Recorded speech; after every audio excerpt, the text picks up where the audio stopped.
Hi, Jai Guruji, Jai Ma Kali. So continuing our discussion on the trauma and experiences.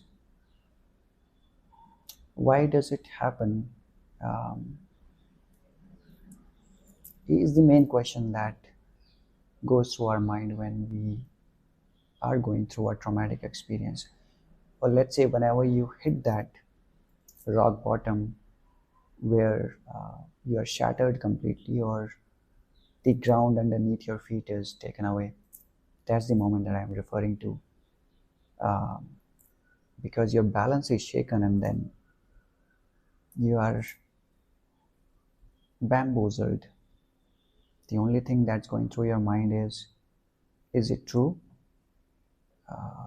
It cannot be true. It just cannot happen to me. It just cannot happen with me. Um, we shared so much and so many good memories, and they cannot do it because I cannot do it. And that we had those promises, we had those discussions, and all those things, and all those stories, all those memories start replaying in your mind as if those happened just yesterday. On the other hand, you are going through these questions and these memories, trying to console yourself with a feeling that this cannot be true, and at least this cannot happen with you because you were committed or you were true, you were honest, and that so was the other person. And how can this happen? There could be something wrong. Um, it just cannot be true. I may have got some false information, um, or they may be hiding this because of some XYZ reasons. They may have the best interests of me in their mind. All in all, what you are trying to do at that specific situation is that you're trying to get away with that feeling which is causing you a lot of pain and trouble, a pain which is unbearable, so unbearable that this body, um, this tiny aspect of which is made of flesh, food, water, and the five elements, this is not good enough and this is not strong enough to hold that pain. And only because it's not, how should I word that? It's not capable of holding that pain. It wants to either run away from that situation or it does not want to accept it. It does not want to accept the authenticity of that. Although at the back of your head, you know that whatever you saw, whatever you feel intuitively is true, but the pain is so much, the pain in your heart, the pain in your stomach. In my case, all 9-10 months, the pain that I was going through was either in my heart or either in my gut at the center where all the nerves, all the millions and billions of nerves conjoin, and which is the Manipura chakra if you study it more. And that area was so much disturbed that this sensation there was causing me grief. This sensation was causing me fear, anxiety, depression. I was feeling restless. uh, I don't even want to say that 24 by 7, but every fraction of a second and every day and every hour um, was trying to pounce upon me. um, and I was so clueless. I I had no idea what to do.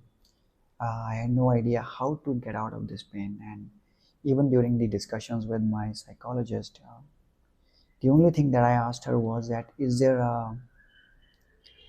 a way to jump the timelines? Now, can you believe the intensity of the pain that I was going through? When I say that I want to jump the timelines, oh God, I really want to jump the timelines. I really want to go 5 years ahead of the current timeline. Why? Because I knew that it's going to take my life if I do not get away with this. Um, if you have that much of pain, what do you think your body or what do you think your mind is going to ask you? It does not want to accept that fact. It wants to get rid of that. It wants to negate that. It wants to cross that by any means possible. Nothing was seemed to be working. Motivational talks, motivational songs, meditation. The only thing which was going through was the innumerable thoughts, innumerable memories, innumerable visions and images, and unbearable pain. Just, just unbearable pain. Such pain that every second I prayed and I promised and I asked God that this should not happen to anyone. This should not happen um, with anyone. This should not happen even with your enemies. The pain is so ruthless.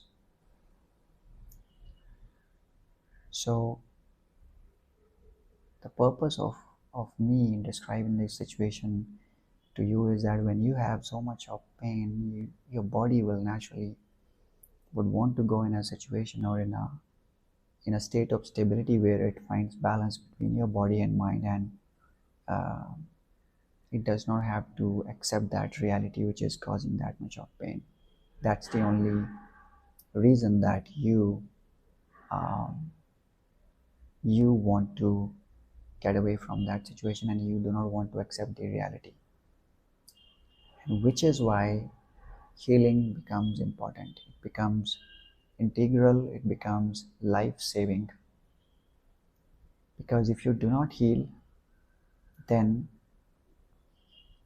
you are going to carry those scars, you are going to carry those wounds in your heart all your life, in all the lives ahead. If you're thinking that by taking your life you are going to get rid of this pain, that's not happening. The karma that you have built in, even if you take away your life, it's going to carry forward into the next lives. It's going to repeat it unless you complete that pain and unless you complete that cycle of healing. There is no getaway with this.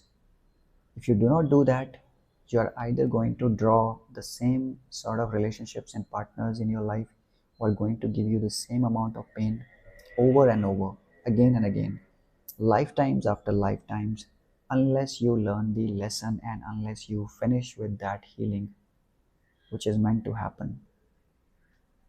And once you complete that healing, you would close that chapter for good. You would not repeat that chapter in this life. You would not repeat that chapter in any of the lives, if there would be any. You would not repeat those instances ever, and you would not find any more people who would treat you the same way ever. Not in this life, not in any lifetimes. Why? Because universally or energetically, you healed the pieces of your soul which were needing that attention. Not only from this life, you don't know for how many lifetimes you have been carrying this weight and burden which is causing you this much of pain, which is not getting rid, which is not getting rid of you, and which is why healing becomes of supreme importance. I give I give healing the highest ranking when you have to um, heal the traumatic experiences. And these traumatic experiences, like I mentioned in the other video, could come from a variety of situations that you went through. Could be your personal issues, could be your professional issues, could be your um, could be some events which triggered those experiences, could be a relationship. Most of the time it's a relationship which damages people to the core, and those experiences bring you down to your knees always and always. This is the story. This is a story with every trauma survivor, for everyone who has gone through this traumatic experience.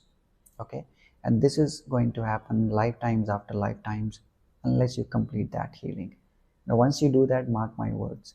Not only that, you would be not experiencing those situations ever, but you would also come closer to the divine, come closer to the God, because the union happens only when your soul is complete. Once your soul is lying here and there in pieces, because every traumatic experience takes one part of your soul away, okay? And then your soul and consciousness is spread all over the place, all over those lifetimes. You have to heal those situations and all those experiences one after the other, gather your soul, make it whole, and then the consciousness or the Kundalini starts rising, and the union becomes possible. The union becomes easier. So it's not only your moral responsibility to treat yourself in a way that you develop that kind of self-love and self-care, which which makes you happier and makes you feel um, that you are an important part of the existence again, but also it ignites that spark of healing journey and spiritual growth, for which all of the beings on this planet crave for ages, for millions and billions of years. So I would want to conclude this at this note, that which is why I want to call this now, I want to call this a blessing in disguise. I used to read those quotes and thoughts at that stage also a year ago, but then those were not seeming to be fit in my head, because uh, the experience was so painful and the trauma was so bad that you actually have no time to believe on these quotes at that time. Even if I am talking to somebody at this point, and if you are going through that much of pain, you would really, you may listen to me, but then the pain, once that pain will take over, you would again want to go back in that dark zone. But trust me, I didn't have anybody at that time, but at least you have somebody who would listen to you and who would be able to help you come out of these situations. At least you have me, is what I'm saying, is what I'm promising. Okay, with that, I would conclude this here. We'll continue to have these discussions and continue to build upon our journey of self-healing and recovery. And then not only we will be able to heal ourselves, but we will grow spiritually and then raise our consciousness to contribute to the planet and to contribute to the wider consciousness, and then make it a really good life for us to exist on that planet, which once, with that sort of experience, we thought was meaningless. Let's try to find meaning not only for ourselves but for many lives around us. Take care, heal faster, and stay in touch. Jai Guruji, Jai Ma Kali.